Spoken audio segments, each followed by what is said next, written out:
Thanks so much for tuning in, I really appreciate it. Today I'm going on a walking guided tour of the Yangon Downtown. So I've signed up with the Yangon walking tours online, so I found them on TripAdvisor. They had pretty good reviews. So it's usually you can go and do like a free tour on like a Tuesday, a Thursday and a Friday, but if you can't, you can sign up for like a walking tour, and they advertise it as like $15 per person on a Saturday. So it's like not super cheap, but I think it's a good cause and it's good to go and learn about Yangon's downtown. So I'm super excited to learn about the downtown because that was pretty much like the hub back in the colonial days when England had power over Myanmar, and because of that there's like some stunning buildings down in the downtown area that have been now kind of more renovated, and they're being refurbished by the government and the Yangon Heritage Trust. So it'd be really great to learn a bit more about all those beautiful buildings I always pass, but don't really get the time to find out and learn more about. So let's go learn about Yangon's history. Let's go. So I'm just packing some stuff for the day. So I've got a water bottle because it gets really hot in Yangon and I don't want to be out there in the sun doing. And then I've got my sunglasses, and I'm probably going to bring a hat as well and probably apply some sunscreen because it looks pretty sunny outside today.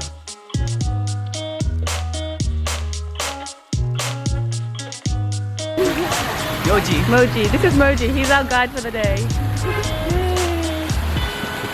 So we are at Mahamadullah Park, just met up with Moji, our guide, and we're going to start the tour. Woo!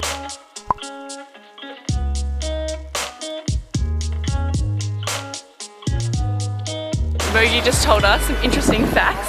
So Smellloooo actually used to be on an island. I'll show you. It actually used to be on an island this way. So Smellloooo used to be here, and you actually have to get across water to be able to get into the pagoda. And now it's got roads all around it. Smellloooo means meeting together in Myanmar language, and then it's been a focal point for a lot of political movements. So in 2007 and in 1998 they had like protests for democracy, which is really cool. So that's a fun fact about Smellloooo.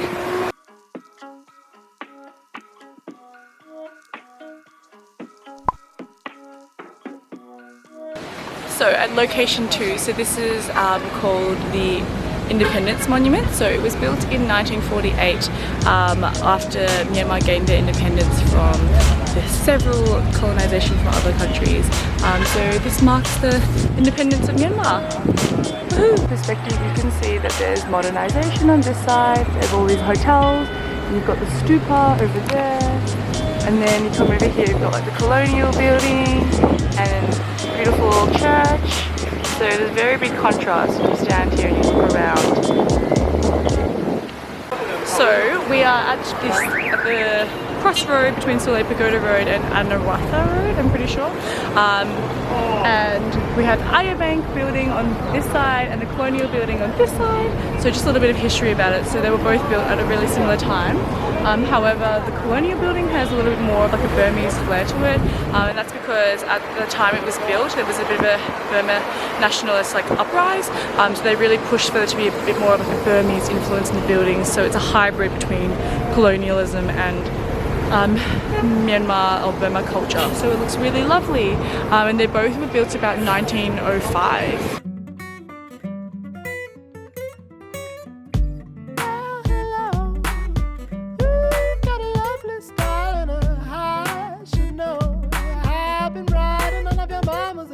We're at location 4, and this is the old telegraph building. Mogi's going to tell us a little bit about it. And these. Yeah, this is a very important building around 1905. Because of the technology here, people could communicate with the rest of the world. So because of the superior technology here. Yeah, and these are some of the old. So these are old radios. So these are some of the old radios. 3, 2, 1, let's go!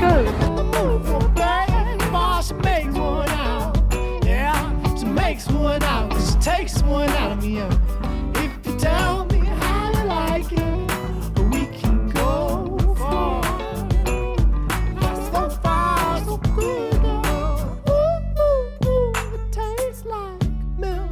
So anywhere we see these signs, it means that it's a heritage building. So this building's a heritage building, and their tiles have been here since 1906. It's beautiful.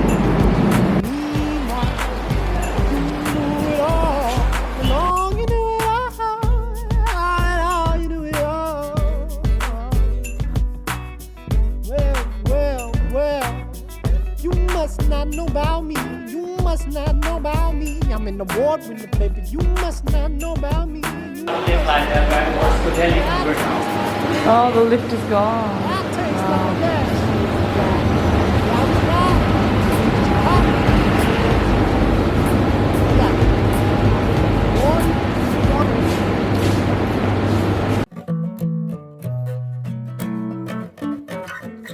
Babe in the manger, the savior, then I don't know what to call the cradle at all. The door, you look so foreign, but here so familiar. I was drawn in by the light. Nights dark and warm and still and wet. And home is in our Roman hemoglobin, and it's only beholding in them folded little note hole. Fuck the tuck in your elbows, yeah, we're held in the old.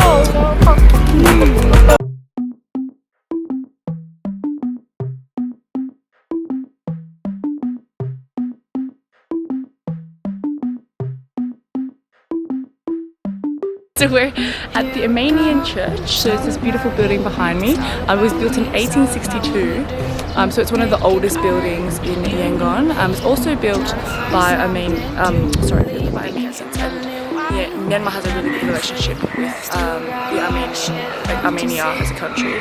Back in the day, they used to help them send translators and grow their country. So the building was a little bit damaged from the bombings in 1942, but it's still standing and it's still surviving. So we're going to go in and check it out.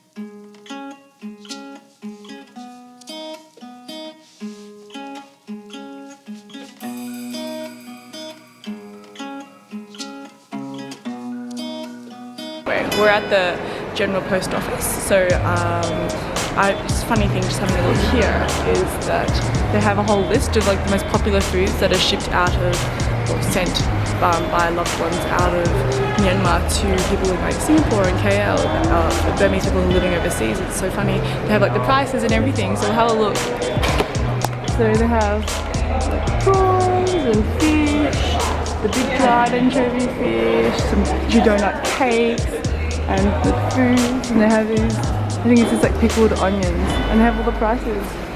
How great.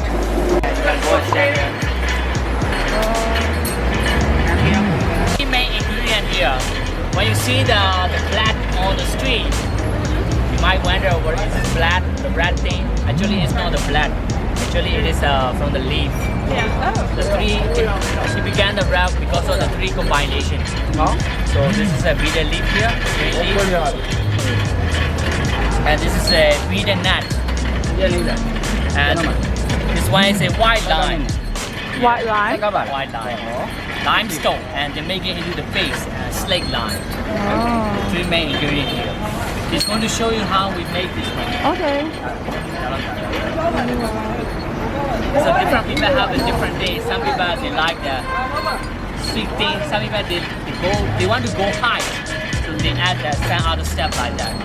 Especially people choose because it can stimulate them. For especially the driver, Yeah. you see they chew a lot. You can keep them away for longer driving. So we put it in the mouth and do the red thing in the mouth. Yeah. We don't swallow it, we just chew it and do the red thing down.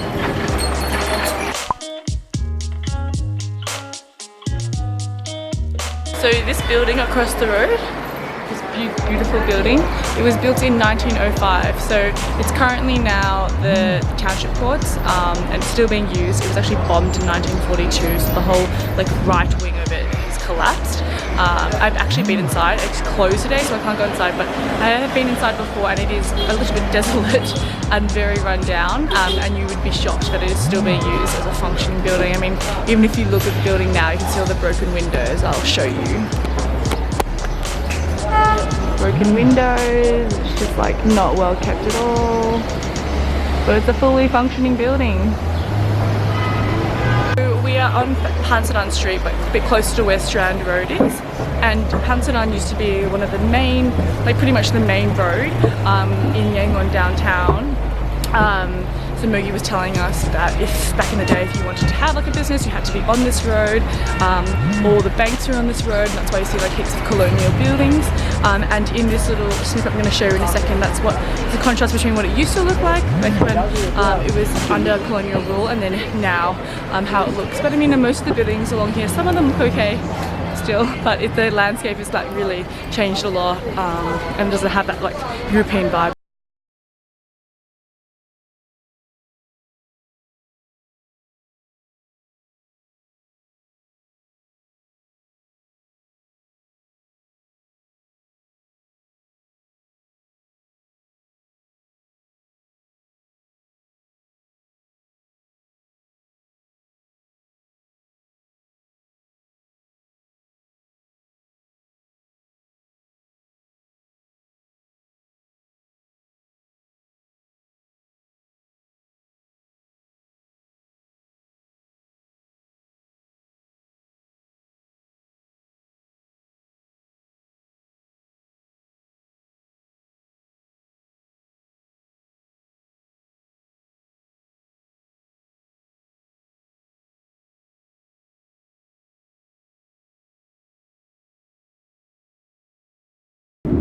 So we've finished our downtown walking tour now, and we just ate some lunch at Rangoon Tea House, and I went to go and walk the streets a little bit, and got my phone cover changed, only for $7 Australian. Look how clean it looks, and no cracks. And I also just changed some money. So downtowns are like pretty much like a central hub, and you can find a lot of offices down there. So usually during the week, if I have to go to meetings, I'm always down in downtown.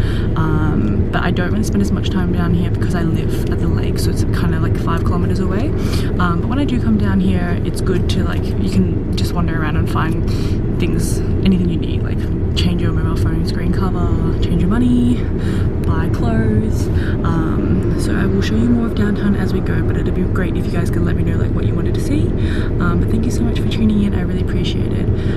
For the Yangon walking tour as well, I would suggest that you do a little bit of research. I think Algar was pretty good, but he could have been a little bit more in-depth.